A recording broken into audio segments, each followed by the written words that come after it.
Hello everyone, Yuri friends सब कैसे हैं? ठीक ठाक हैं, फिट फाट हैं, मज़े में हैं। उम्मीद करता हूँ सब खैर से होंगे, ठीक ठाक होंगे, फिट फाट होंगे, मज़े में होंगे। आज का जो हमारा कॉइन है वो है जी ब्राउन कलर का कॉइन है, ब्राउन गोल्डन सा। ये देखिए, आपको देखने को मिल रहा होगा, यहाँ पे नज़र आ रहा होगा 10 ऊपर जो है वो हमें यहाँ पे बड़ा सा न्यूमेरिकल में देखने को मिल रहा है, जिससे पता लग रहा है कि ये 10 है कि 10 है। अब 10 क्या है वो हम जो है वो पहले 90s में जो हमें पता करना ज़रा मुश्किल होता था, बट क्या कहते हैं अब ज़रा थोड़ी सी जो है इन्फॉर्मेशन इतनी मुश्किल नहीं है। तो ये 1963 का येन का जो कॉइन है जी, 1963 90s का एक कॉइन है। तो ये 62 जो ईयर जो बनता है जी जापानीज़, वो 62 बनता है इसका। तो वैल्यू जो है वो जी 10 येन, जापानीज़ येन भी इनको कहा जाता है। और जापान जो है वो इसका कंट्री है।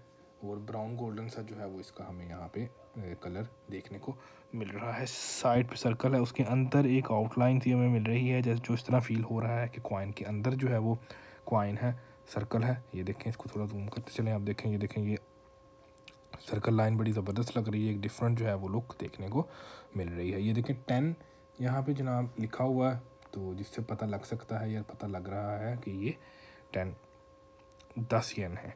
अच्छा जी, नीचे एक हमें यहाँ जापानीज़ में जो है वो लिखा नज़र आ रहा है, बट हमें जापानीज़ नहीं आती, तो ये हमारे लिए मसला है। तो हम इसकी ट्रांसलेशन की तरफ चलते हैं। Year 49 of Showa. तो ईयर 49 ऑफ शोवा यहाँ पे मेंशन किया हुआ है। तो ये जनाब कहते हैं शोवा क्या है, उस पर थोड़ी सी बात कर लेते हैं। शोवा जो है वो एक एम्पायर है जी, एक हुकूमत है जो जो जापान को जिसने संभाला और बड़ा सक्सेस किया। ये जो जापानीज़ हिस्ट्री की सबसे जो बेस्ट हैवी एम्पायर जो था वो एम्पायर शोवा था। 1926 में जो है वो ये जनाब एम्पायर इनकी हुकूमत जो थी, और 1989 तक जो है ये शोवा एम्पायर की जो हुकूमत है वो रही। तो ये जापानीज़ हिस्ट्री की सबसे लॉन्गेस्ट, सबसे लंबी जो है वो लॉन्ग लिव जो एक एम्पायर है, जो सबसे ज़्यादा चलने वाला जो है वो एम्पायर जो देखने को मिला जापानीज़ हिस्ट्री में, वो ये था शोवा एम्पायर, जो जिसकी मुद्दत सबसे ज़्यादा थी, जिन्होंने जापान में काफ़ी जो अपनी एम्पायर जो है वो अपना एक एम्पायर जो है वो खड़ा किया एक, और जो हुकूमत की जापान के ऊपर सबसे ज़्यादा अरसे के लिए, तो वो था शोवा एम्पायर। तो ये थोड़ा सा इंफॉर्मेशन हो गई जी कि ये बेसिकली ये शोवा है क्या, ठीक है जी। और अब हम साथ ये जो डिज़ाइन आप देखें, ये व्रेथ, ये देखें, ये टाई है व्रेथ की, और ये लीव्स पत्ते से हमें बड़े ज़बरदस्त जो हैं वो ये देखें नीट एंड क्लीन क्लियर जो है वो देखने को मिल रहे हैं।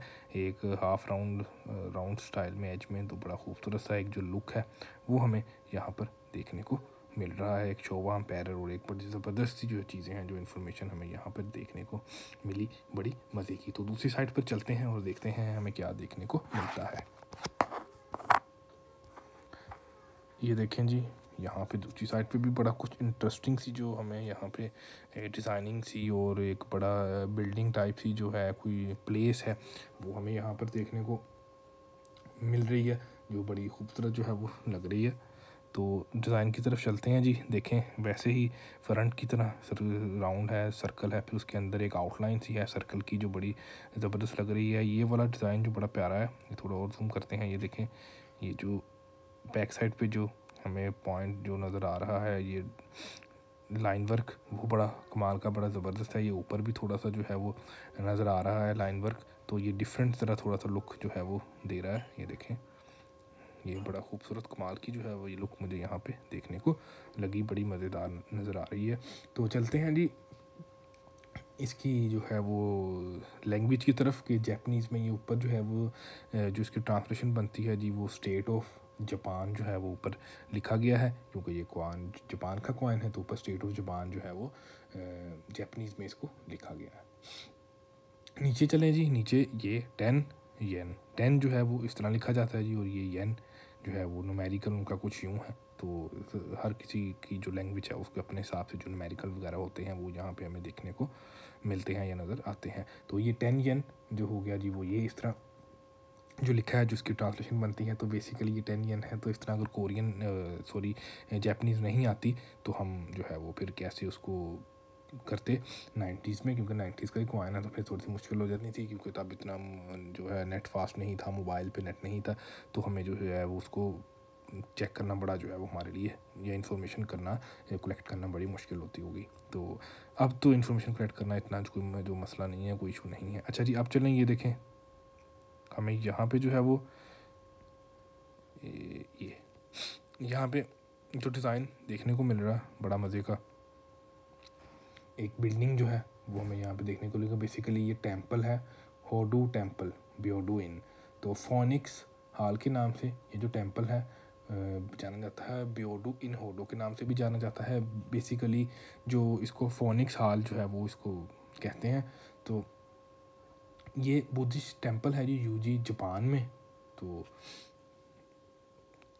थोड़ा सा इसको जूम करें, इनग्रेविंग देखें, ये चेक करें, यहाँ पर इसकी जो ये सारी बिल्डिंग्स हैं, ये विंडोज़ हैं, ये सारे जो एजिस हैं, ये पिलर्स जो हैं, ये सारे बड़े ज़बरदस्त खूबसूरत, ये देखें ये एजिस बड़े ज़बरदस्त और खूबसूरत हमें यहाँ पर देखने को मिल रहे हैं। बड़ी और एक बड़ी हिस्टोरिकल सी जो बिल्डिंग है वो लग रही है। और बेसिकली ये है भी है, ये है जी फुजीवारा एम्बिडा हॉल्स, और ये rectangular flank by 2 L shaped. तो ये बड़ी ज़बरदस्त सी जो है वो हमें लुक जो है वो यहाँ पर देखने को मिल रही है। ये 1053 में जनाब ये बनाया गया था।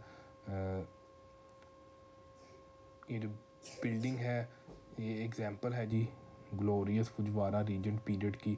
फुजीवारा रीजेंट कोई पीरियड था, ग्लोरियस फुजीवारा जैसे शोवा है आई थिंक, इस तरह का ग्लोरियस फुजीवारा जो था पीरियड, उसके जो ये उन्होंने शायद ये बनाया था उसके एम्पायर ने।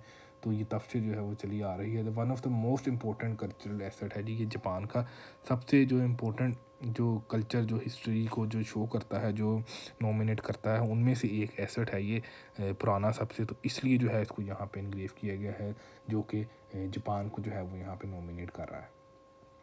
तो ये तो बड़ा मतलब मज़े का जो है वो एक है। यहाँ पे टूरिस्ट जो है वो काफ़ी आते हैं, ये टूरिस्ट मदाहों को बड़ा जनाब सयाहों के लिए एक जो है बड़ा ये ज़बरदस्त लोग यहाँ पे जो है वो स्पेशल आते हैं।